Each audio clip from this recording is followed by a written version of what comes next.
What's up, everybody? Welcome to the Symphony Podcast. Today, we've got Morgan Hackworth, an outside back for the San Diego Loyal, joining us, and tons of stuff to talk about: sports, athletics. The mental side of sports is where I'm really curious about asking you, Morgan, and Matthew's here as well. Matthew, welcome. Thank you. Yeah, I'm stoked to have Morgan on the show, too. I just got to meet him recently, actually, probably a couple months ago for the first time, and we're both down here in San Diego, so it's fun to get him on the pod. Tell me you met in the ocean, probably.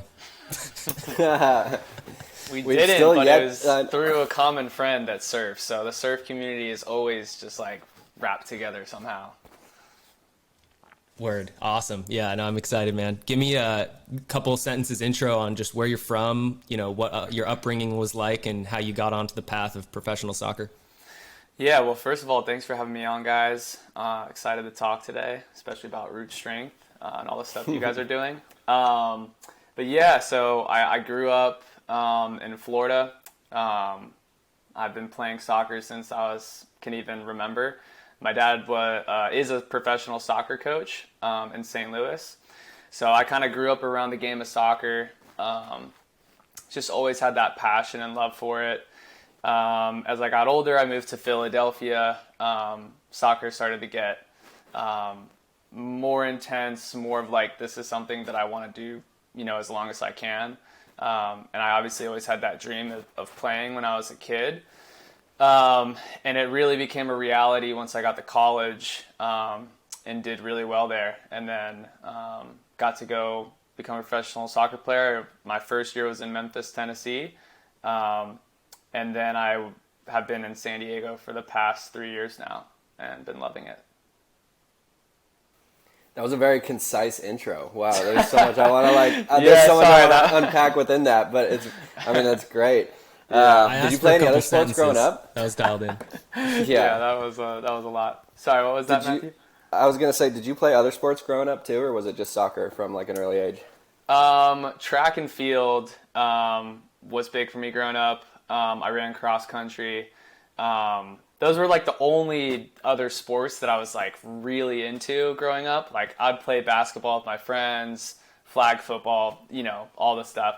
But when I got to high school and I was running track and field and then going to soccer practice, I was realizing like how much it was taking a toll on my body as like a freshman, like 15 years old. I was really fit, but I was like, I gotta pick one of these.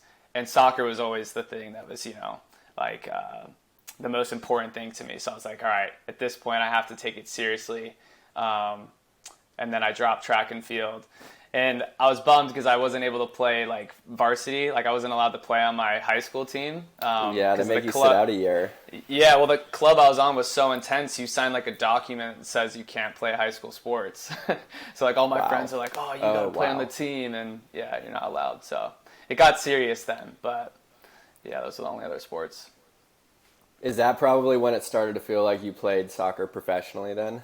Because that's where I would like to talk about too, is just like that mental switch between like, oh, I'm playing this is my favorite sport. I'm like playing with my friends. I have a coach that like, the results matter and my performance matters, but like not in terms of if I can eat or like pay my rent or like no one's paying me to play this game right now, Yeah. So yeah, when did that start? And then kind of how did that switch things mentally for you?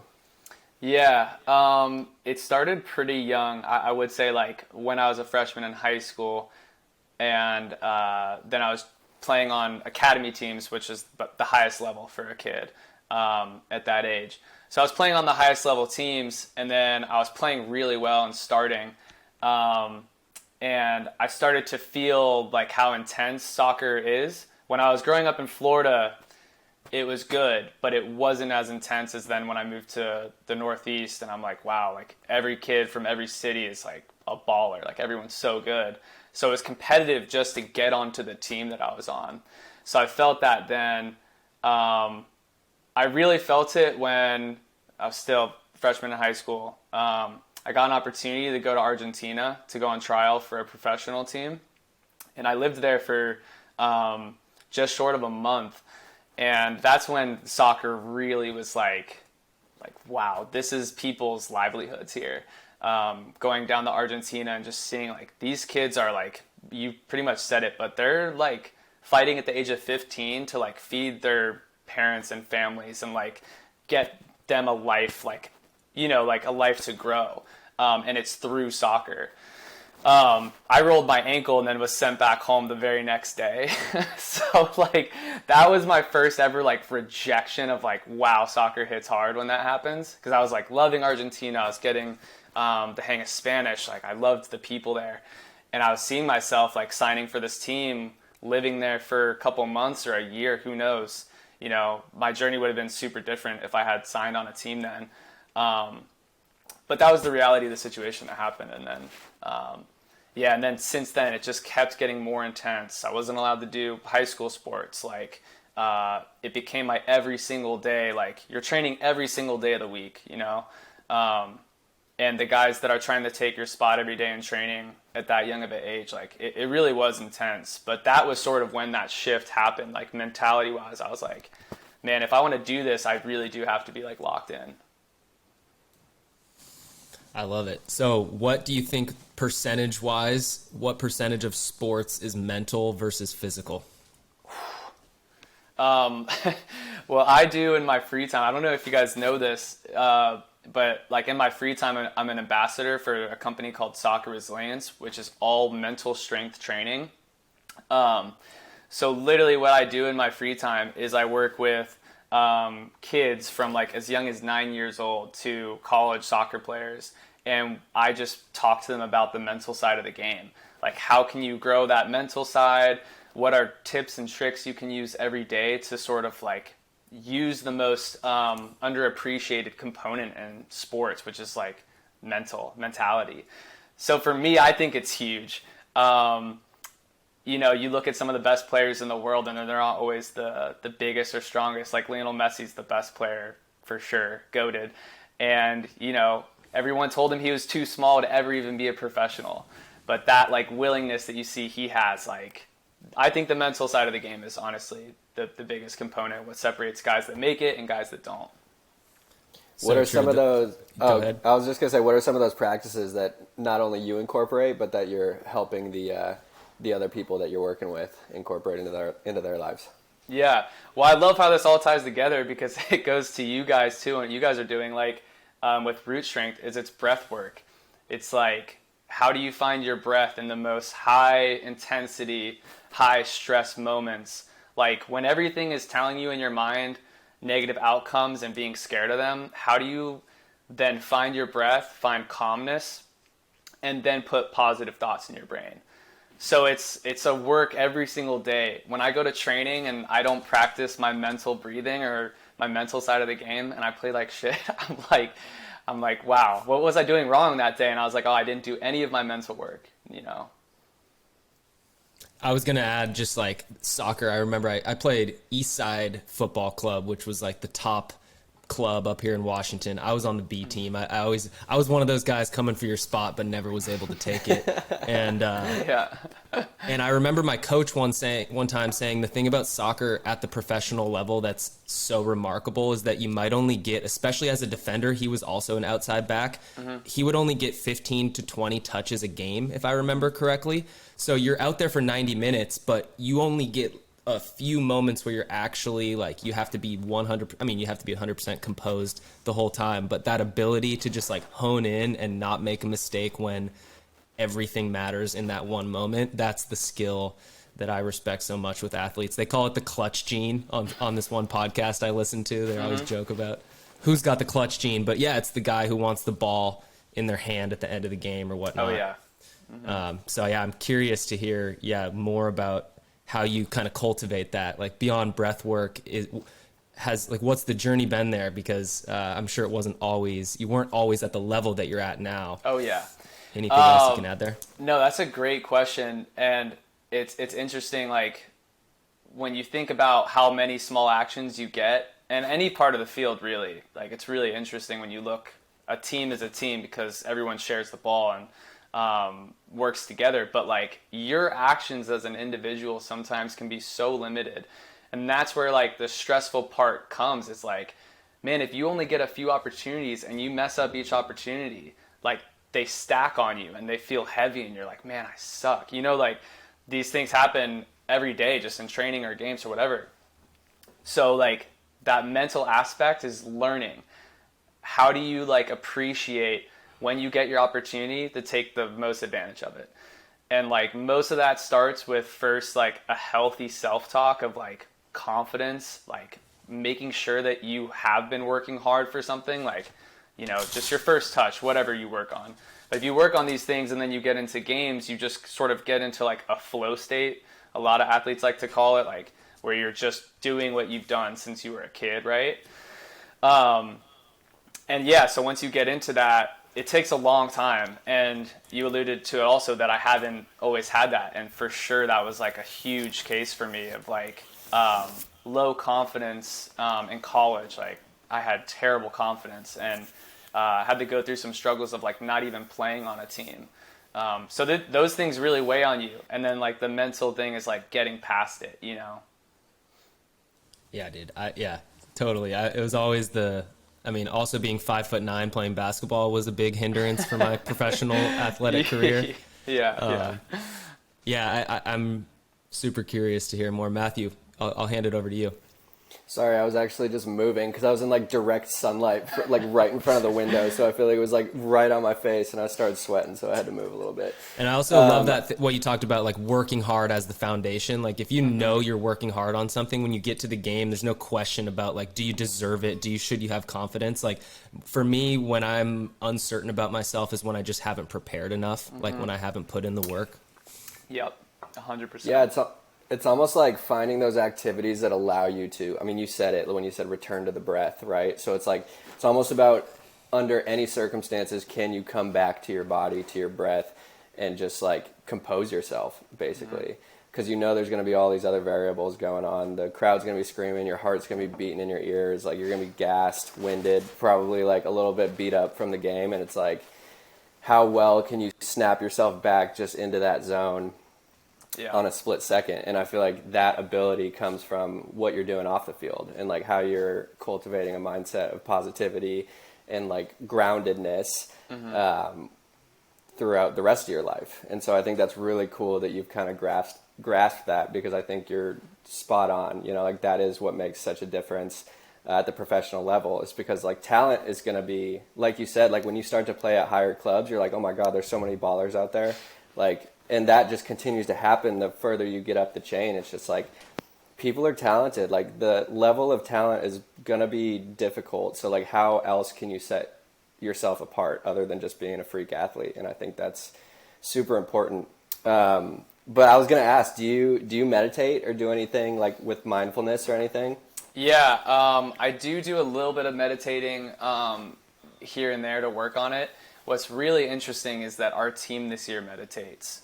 Whoa. So it's really cool, and I love it because I've been preaching on like breathing and meditating as an individual, and then we do it as a team, and like it's crazy the difference that it makes. It's such a small little thing, but after an intense training session when maybe 5 guys want to like punch another guy in the face or like had the worst training session of their life and are just like, you see the stress that they have, or you have the best one ever and you're like so high on your horse, when you meditate then after training, like we literally all just lay down in the grass, close our eyes, and our coach sets a timer for like 3 minutes, and we just lay there. And like some guys maybe don't do like meditation, like count their breath or like, try to release all their feelings. But just that stillness that you create, like guys get up and they look like they're like a new human being. You know what I mean? So I love it because it separates this part of like, all right, when you go to work, like when you go to train, like it is so intense. It's really high stakes. And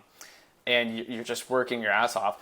But then in that moment of like meditation, you come out of it just very like balanced, which helps the team like tremendously. It's helped us a lot this season. Like from when we meditate and then when we forget, it's noticeable in our wins and losses, but kind of only we know that. Yeah.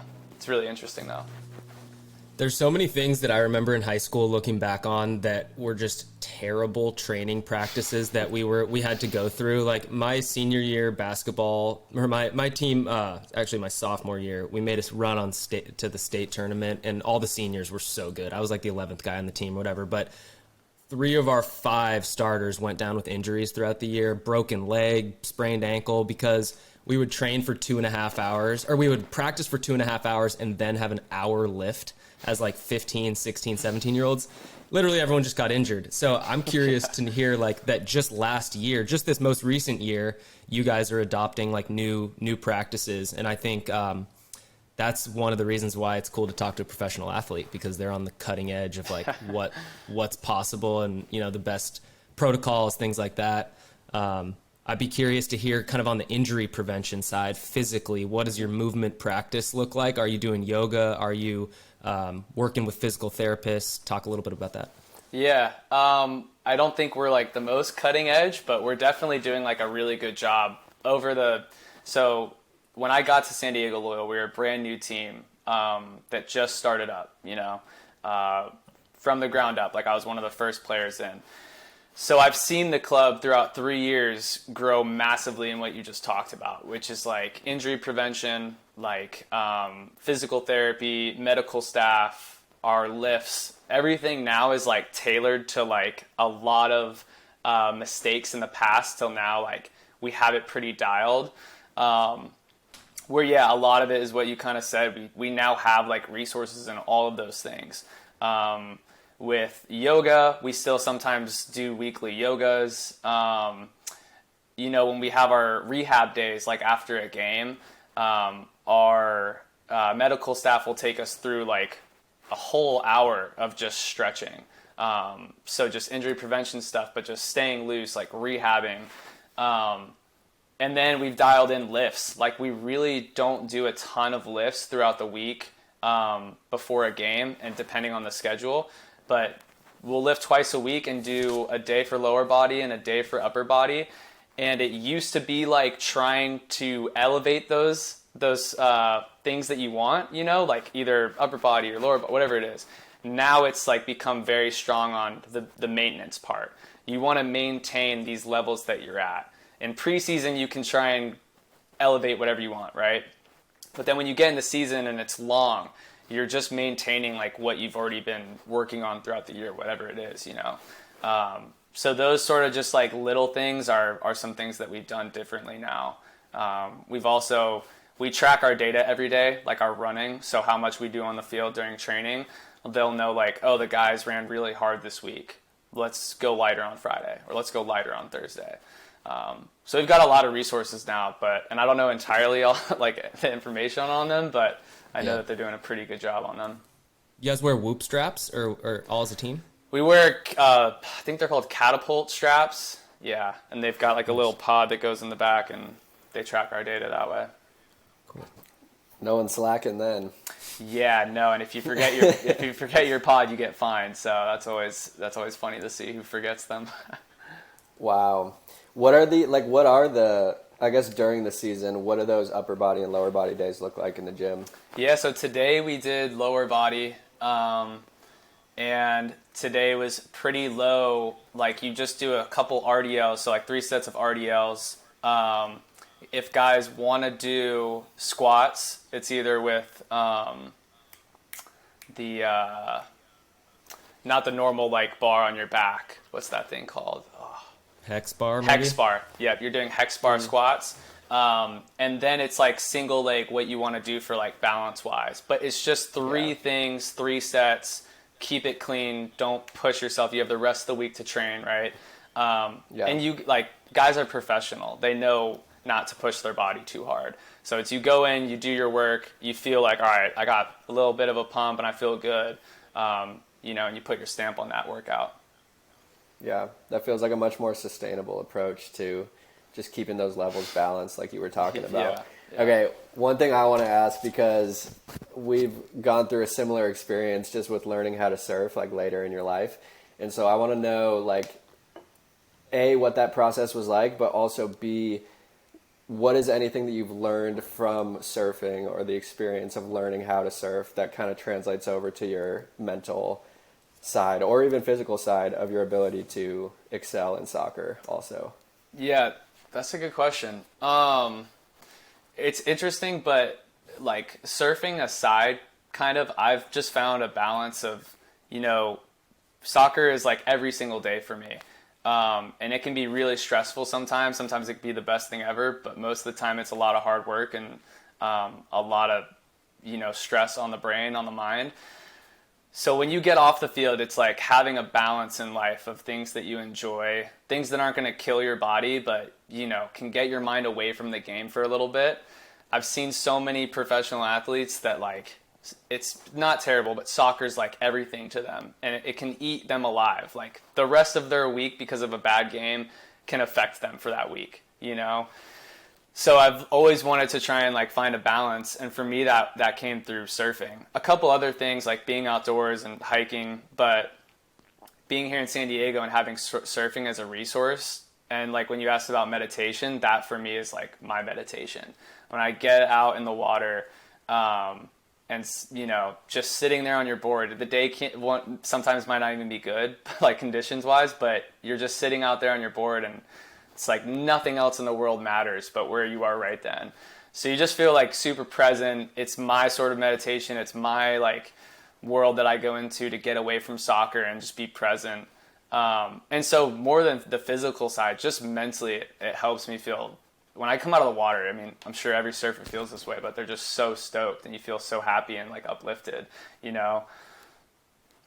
I also find, I'd be curious if you felt this too, but like when I surf early in the morning and then do something else, like whether it be cardio or weights or just yoga, like later in the day, I feel way more mobile and flexible. And I feel like it's just like there's an ease of movement and an efficiency of movement that comes from having surfed earlier in that day. Like it almost opens up your body in a different way, and which I think translates to athleticism like in a really cool way. Yeah, it's interesting. I heard a couple of stories about some guys on LA Galaxy on the MLS team that used to surf before training, and I always wondered if they like stuck with that throughout the year. We trained pretty early. Like I'm up at 7 and having to leave at 7:30 to get down to Chula Vista for training. So I really haven't ever had a chance to like surf and then go train, but it'd be super interesting because I feel that same way. Like if I have an off day and I have a run that I have to do or something later in the day, I'll start off with a surf and I always feel like super light and like very energized after a surf as well. Do you sleep 7-8 hours? What is your sleep routine like?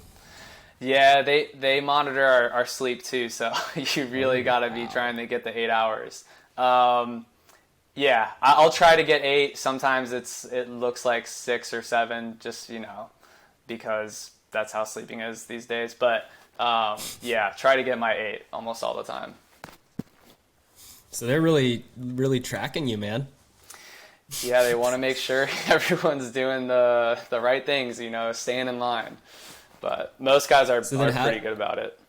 Yeah, I wonder how these like professional athletes then stay out all late partying, ended up on boats in Florida, Yeah, well, there's that. Or maybe they don't. Disconnect from the game. I don't know. I feel like, yeah, as an athlete, they need that, They're, especially the best players in the world are going already back into their season, and then they have the World Cup this winter, and then back into their season again. Like I think they had 2 or 3 weeks off from last season. So like these top players in the world, like my hat's off to them, because when that break comes for me, it's like get away from soccer, relax for a couple months. What does that break look like for you? Like what do you typically do in the off season? I'll usually use my off season to travel. I went to Bali my first year as a pro. Was gonna go to Barcelona, then Morocco last off season, but COVID messed that one up. So after that mess up, I'm kind of just like gonna chill out, stay in San Diego, and just kind of like relax for the 2 months, month and a half we have off. Yeah. Yeah, why leave? I feel like we're in vacation land down here as it is. Yeah, for sure. Yeah. Are you guys getting those fires down there? Do you see the smoke? No? Nope. No, it's further north. Nice. Yeah.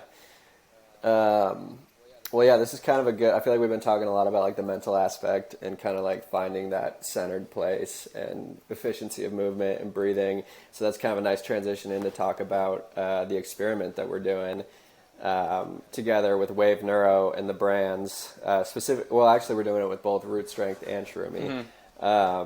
So basically, Wave Neuro, for those listening, Wave Neuro is a place down here. They're like a brain health center. They do EEG brain scans to determine kind of how your brain is functioning, the different types of waves that are going on throughout the day when you're processing information, and kind of run diagnostics basically on how well you process information and how high functioning your brain is operating on a day-to-day basis.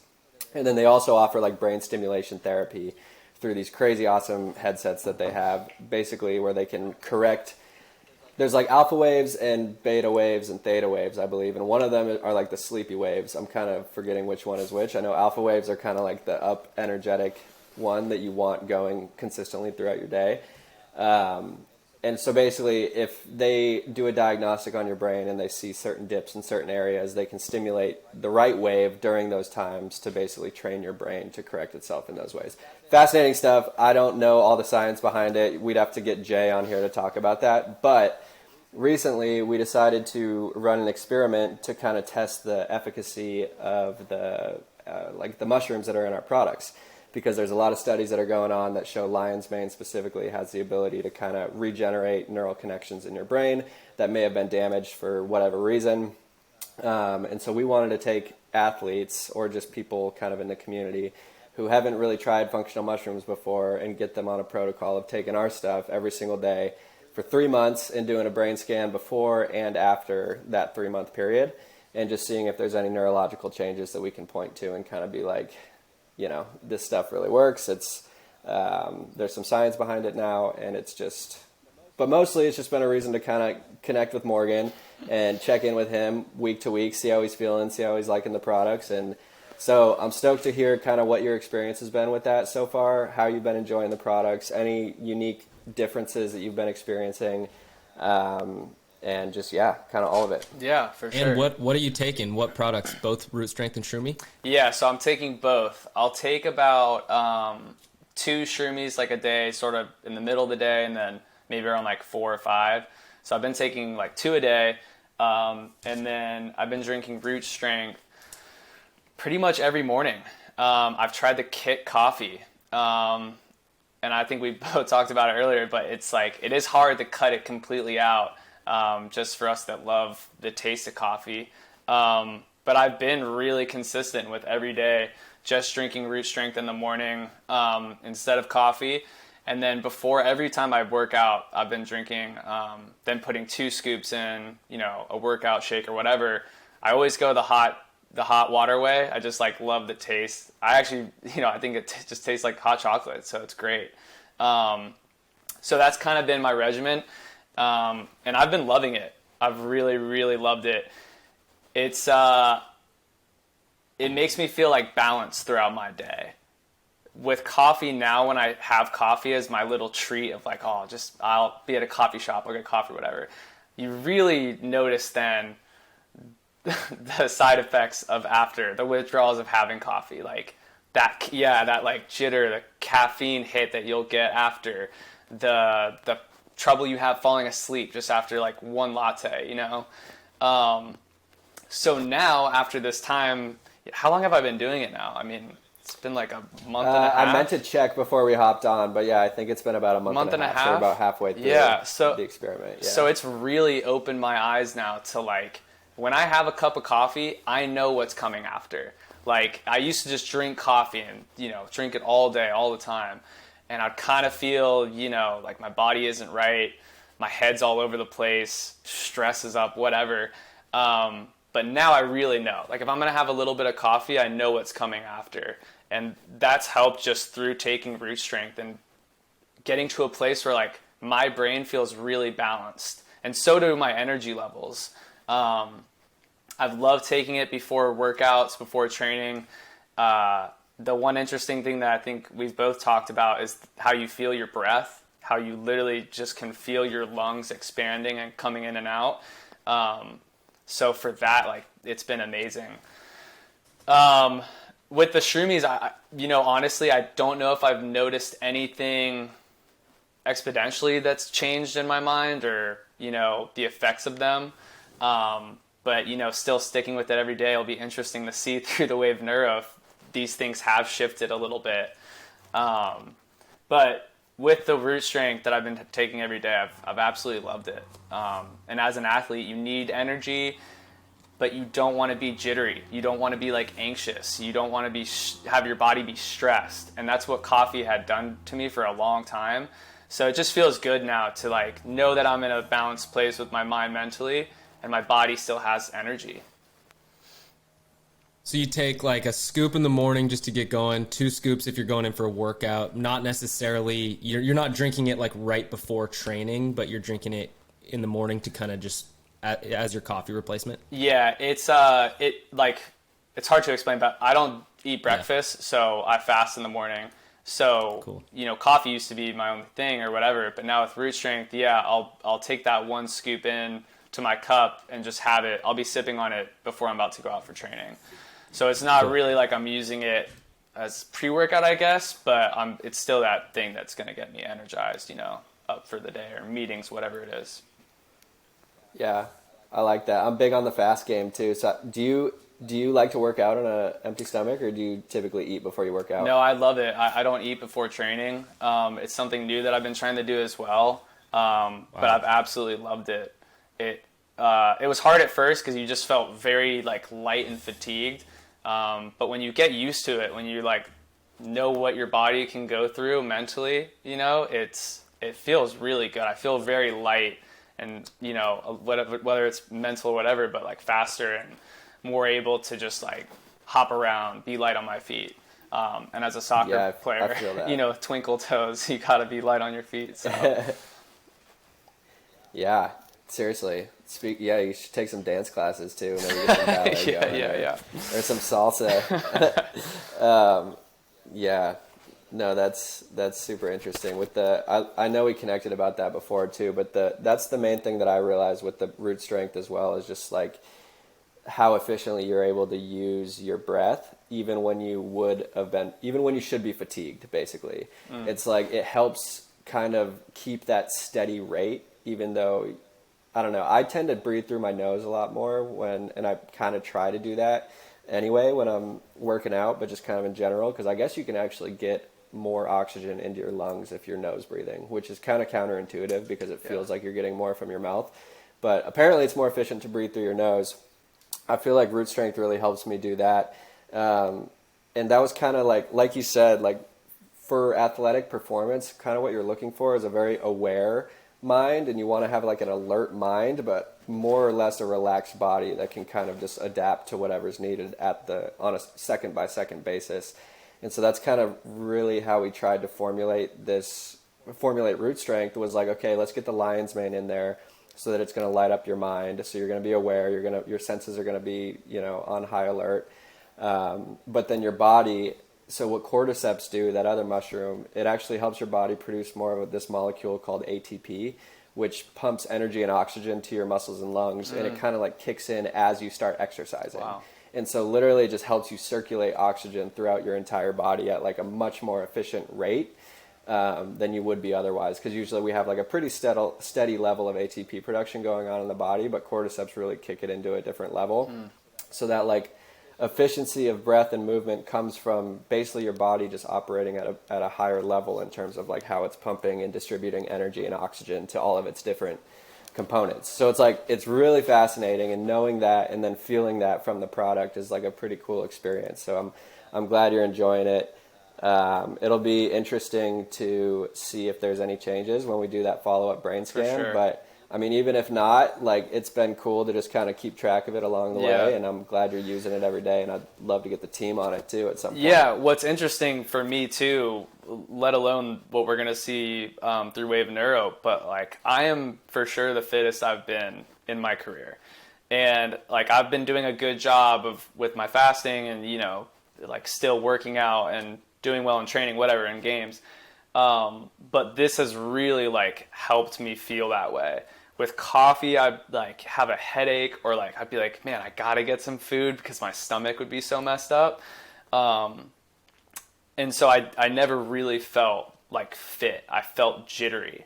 It was like a false sense of like that this is helping me. And Yeah. you know, it's hard to explain, and I'm not really saying the right words, but with root Totally get what you're saying. Yeah, but with root strength, I have felt this like really nice balance and consistency with like just my fitness alone.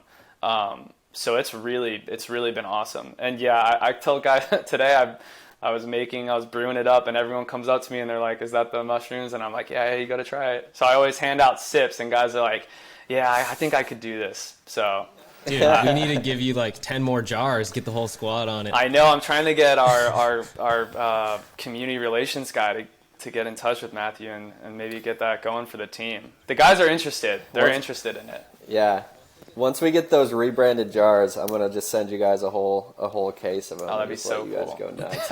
Yeah, I was going to add two things. One is I noticed a shorter breath when I drink coffee. Like I'll be sitting editing or working, and I just find Yes. myself like, oh shit, I haven't taken a deep breath in like a couple hours. And then Yes. I'm like, well, why am I anxious? Why do I feel like shit? Okay. And then the second thing I was going to say, you guys know Earl Thomas? Safety for Yeah, the the Seahawks. Oh, yeah. safety. Yeah. He's, Yeah, not anymore. he's retired now, though. He's yeah, retired, right? yeah. Part of the Legion of Boom back in the day. He used to I just wanted to add this in because you said you didn't eat in the morning. He used to say he doesn't eat breakfast on game days because he likes to be hungry for the games. Like just, Wow, love it. mentally, physically. That's awesome. That's so cool. And dude, honestly, there's something wired into us because we've been, we evolved from a hunter-gatherer society where when you go out to hunt something, you might not have food for a couple days. And I've only done a 24-hour fast, but from people that have done longer fasts, you actually get more focus and energy into those second and third and fourth days because of the evolution of humanity, of humans. So Because you're hungry. Yeah, tapping dude. into those primal things that we got yeah. going. There's a lot of science behind that, too. That David Sinclair guy who's literally dedicated his life to studying like longevity genes, essentially, said that the number one thing you can do to live a long life is to just eat less, like fast in some capacity. Yeah. Just because it does exactly what you guys are talking about. Like it heightens your senses and it like kicks in these basically like defense mechanisms that are actually positive for your body because it like heightens all of your senses because you feel like you're going into survival mode, which is, I guess, is good for the longevity of your brain and body. It's so interesting because I haven't done any research at all on fasting, or like the stuff you're saying Nice. is new to me and I love it. But it's so interesting because like I just started doing it because I was like, when I eat breakfast and go train, I feel sluggish. Like my stomach would hurt. This has happened. I've been doing this my whole life, but like I feel sluggish, I feel slower, I feel like I'm still digesting my food as I'm training. So I was like, all right, I'm just going to try it. Like with the root strength, with all these new things I'm trying, I'm going to try fasting. And not only do I feel better now working out and training in the mornings, but like mentally I'm like, wow, I don't need all the food that I thought I needed throughout the day. So it was really interesting related to like what you just said. Yeah, especially too, because I feel like we've been raised in that way of thinking of like, oh, breakfast, most important meal of the day, like gotta eat Right. all the way throughout the day, like, and look what that's doing to us as a country too. Like, there's no wonder, literally, we're like the country of diabetes and obesity. Yeah, get And that it's like- glucose train going early. Yeah. I mean, I think it's interesting too to kind of like equate it to animals like who are hunting, like wolves or any type of predator animal is going for sometimes like days without food. And I feel like that's when they become the meanest, is when they've just been like on the hunt, like trying to get their next meal, So it's like, I think there's really something to that, like what Earl Thomas was talking about, like going into game Morgan, day like that. Just because tell me you eat meat, dude. I do eat meat. All right, sweet. Kyle always tries to. No, I'm gonna stay out of it. Go ahead. What, Matthew, do you not eat meat? I just had to ask. I No, don't I eat eat meat. meat, Matt. The And rest I have of no Arete problem with doesn't. it. Yeah. I have been plant-based for the past couple of years, like mostly for just like physical reasons. I just personally feel better off of that diet. I don't think I'm not sitting here saying it's the right way to do things or like it's even a better way to do things. It's just what's like worked for me. But Kyle always tries to get me back on the It's meat just side a of running things, joke. so. Yeah. I love that. I'm the only guy on the But I the am, five of us, that eats meat. yeah, I am curious though, like what your diet is and like what your relationship to food is also. Yeah, I tried I went vegan for almost like 6 months when I my first year in Memphis. And it was hard. Like it was a hard transition for me. I don't think it was the right time to try, being vegetarian, whatever.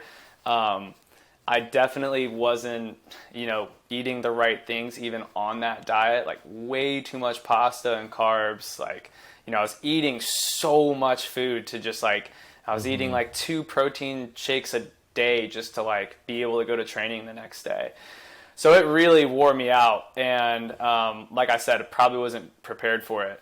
And then when I wasn't a vegan, I then maybe like my first year in San Diego was hard still figuring out food wise, like what to eat as a professional athlete. Like it's hard to find the balance. And even like last year still, not really finding it. But we do get meals. Like we get, you could get breakfast, lunch, and dinner because we're at the Olympic Training Center down in Chula Vista. So they have a full cafeteria for the Olympians that are there year round. So, we get this great benefit to have these great chefs for us every day. Utilizing that at like lunchtime is like, now my diet consists of root strength in the morning. At lunchtime, I kind of go ham. Like I'm known as the eater on the team. Like it starts with like just a normal salad, and then I'll fill up a plate of like 3 pieces or 4 pieces of chicken, rice, and vegetables. And then, they have specials and stuff, whatever, throughout the day too. Sometimes we'll grab those. And then dinner is always sort of the same thing, like rice, salmon. I eat a lot of fish, red meat kind of like once or twice a week. Try not to have it all the time. But yeah, lots of chicken, lots of fish, lots of rice, lots of vegetables. That's kind of the diet. I do cook. Yeah, me and my roommate cook a lot. So yeah, we're usually cooking pretty good meals. When was the last time you had a donut? You know what? If our goalkeeper has a clean sheet, if he doesn't let in a goal, he brings in donuts for the team. So nice. I had one like 3 weeks ago. Yeah. It's been 3 weeks since he's had no goals scored on him. Yeah. Unfortunately. We're winning though. We're winning games. We're winning, so that's all that matters. Yeah. How's the season? How is the team? Like, how are you guys doing in the season? And B, like, how's the team chemistry? Like, how do you like playing for these guys? Yeah. And, just what's it like? Well, first of all, I love my teammates. I love my team. I've been on this team for 3 years, sort of since the start. I don't know if you guys noticed, our coach is Landon Donovan. So he was cool. Yeah, so he was a huge, he was an idol for me growing up. I've got tons of pictures Same. of him as when I was a kid, just getting a picture with him. Yeah, he was so good. So to have him as a coach now, and to have him as a coach for the past 3 years has been really cool. Just to learn his knowledge of the game is, you're learning from one of the best American players in history. So it is really cool, and it's great to learn from him every day. The rest of the staff are great coaches, so I always feel like every day I'm improving all the time. And the team itself, we've become a really good team. We're second place in the West out of, 13 teams, I think, are in our division, and then there's 14 in the East. But yeah, we've had a great year so far. We're actually playing the first place team this weekend, so that'll be a great game. But yeah, the season's gone great so far. We've got like high hopes to get a really good playoff spot, either the first or second. And then we've got such a good team this year. Like we honestly could win it, the whole thing. So it's really exciting to be a part of. It feels really good. Like when you look at our team, the depth, the guys that like pick up the slack for guys that get hurt or whatever, like our team is really deep and really good. So we do have this like all focus on the same thing, which is to win a championship, which is cool to be a part of. Do you feel like that was something that was missing when you were in Memphis, or did you have that there too? Oh yeah, no, my first year in Memphis was also a first year team in the league, and it was not the same. There wasn't this good guys, good chemistry on the team, good, just good individual guys, but we didn't have that like goal. We didn't have that like championship mentality. We didn't have like the training sessions we have every day here are like, you go to war, like, like it's intense. But that intensity like makes us so prepared and ready for games that it's cool to be a part of. That's awesome. I got to get you out to a game, by the way. Dude, I know. I would love to come. It'd be a blast. Whenever your schedule's free, you gotta let me know. I wish I could come this weekend to see you guys play the number one team. It's gonna be a cool I don't know if it's at home, but I'm gonna be out of town, unfortunately. But either way, I gotta get to one soon. I would love to come. We still have a bunch of games, so just let me know. Sick. Yeah. How long does the season go? We used to go up to play the team in Tacoma, but they are now in a different league, so we do not go up to Seattle anymore. No. Gotcha. Yeah. And how long does the season go?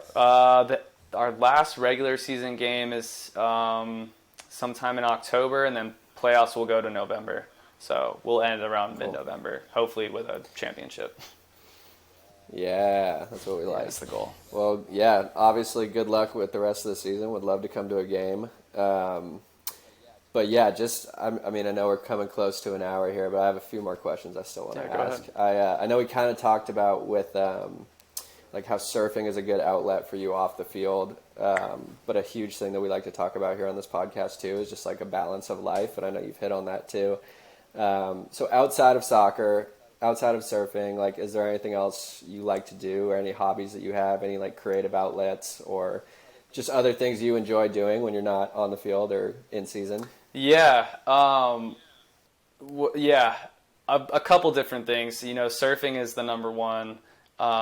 I like to read. I'm not really a big video games guy. Like I used to be. And just like from sitting down for that long, I was like, I can't do it. So I kind of picked up reading, like to be in nature, like go for hikes, anything to get outdoors, go camping. In San Diego, it's so amazing because we have so much that we can do every day, restaurants, coffee shops, whatever. So I'm always trying to explore, What do you like to read? I'm reading a crazy book called The Overstory right now. It's a Pulitzer Prize winner about trees, and it's super, super cool. Oh, I think I've heard of that. Yeah. It's a really interesting book, but it's like so different from what I normally read, which is a lot of like memoirs. I like to read memoirs. Anything kind of with a cool story, You guys read Barbarian Days? Yeah, I love that book. That's a really good one. If you want to like get the travel itch, that's the book to read. Yeah, that's probably like the number one book to just get you stoked on like surfing and traveling. Yeah, for sure. That's a good one. That's a fun read. Kyle, read that next time you're about to come down to San Diego. I get fired up. You'll be fired up. Yeah. What's one thing that you've learned from the Overstory? Well, just like how connected the trees are. Like, I watched the Netflix documentary. Fantastic Fun Guy. And that blew my mind about what goes on underneath the earth and how everything's sort of connected.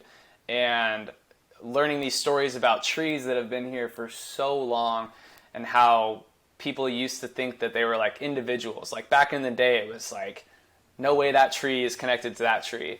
And in this story, it's so amazing, but it like shows how people's minds have changed to like understand that a tree system will warn its neighboring tree about a pesticide or about, an airborne disease that could kill it. And it signals that to like the next tree. So they're all connected. It's just like really beautifully written and like opens your mind to sort of, now I like look outside and I'm like, oh, I wonder like that tree if it's, you know what I mean? Like it's just a cool story. Yeah. That's cool. Fascinating. Cool. Somebody told me about that book, and I definitely put it on my list to read. So maybe you've inspired me to pick it up. Recommend highly. Yeah. I'm reading. Go ahead. My bad. Oh, I was gonna say sorry. There's a bit of a delay here, but I was gonna say Kyle and I just learned that it's a more, or I don't know. They said it was like better for your brain and better for overall intelligence to actually read something versus just listen to it. And so Kyle and I are big back and forth on like I love to read. I have a Kindle, but I also just love like physical books. Like that's just my go-to for like learning, or just like I just enjoy it too. But Kyle's a big audiobook guy, so I think you and I are going to be smarter than Kyle for the long run, which is good. Meat's better than veggies. Meat's better than veggies, and books are better than podcasts. That's good. Yeah, I just listened. I was on a road trip the other day. I listened to 6 hours of this audiobook called Apocalypse Now by Michael Schellenberger. I've heard about this one. Apocalypse Never. Oh, My Apocalypse apologies. Never. Apocalypse. So it's Apocalypse Now is like that intense like movie, right? Yeah, that's what I was thinking of, I think. Yeah. Apocalypse. Okay. It's a play on that. Oh, So it's got like it. there's all these there's a lot of environmentalists and conservationists who are saying that we're in an existential crisis. The world's going to end in 10 years. There's kids now that are 10 years old that think they're going to die in 6 years. They're not going to make it to their 20s because there's so much fear pumped into them.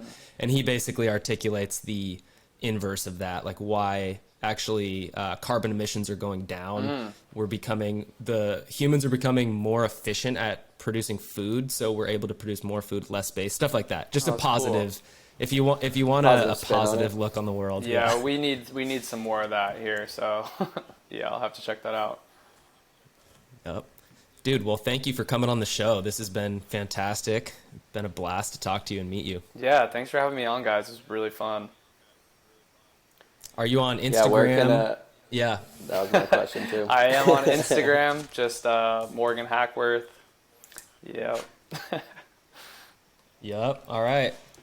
Well, if you want to support this podcast, you've enjoyed this one, you can go to areteadaptogens.com and plug in that promo code SYMPHONY. We got some new packaging on the products. Matthew, maybe talk a little bit about a couple updates on the business side of things, and then we'll wrap it up. Yeah, we went through a bit of a rebrand. The new jars look amazing. They're coming in this month, and then we're going to do our first production run that'll go inside those. So I'm stoked. It feels like we got new uniforms for the products, which I'm sure Morgan could probably empathize with. It looks so cool. New unis. Yeah, it's exciting. Yeah. Thanks, man. I'm stoked. But yeah, we're just going to keep it moving. Yeah, I'm stoked for this next chapter, guys. And Morgan, good to have you on board. Yeah, man. thanks, guys. That was really fun.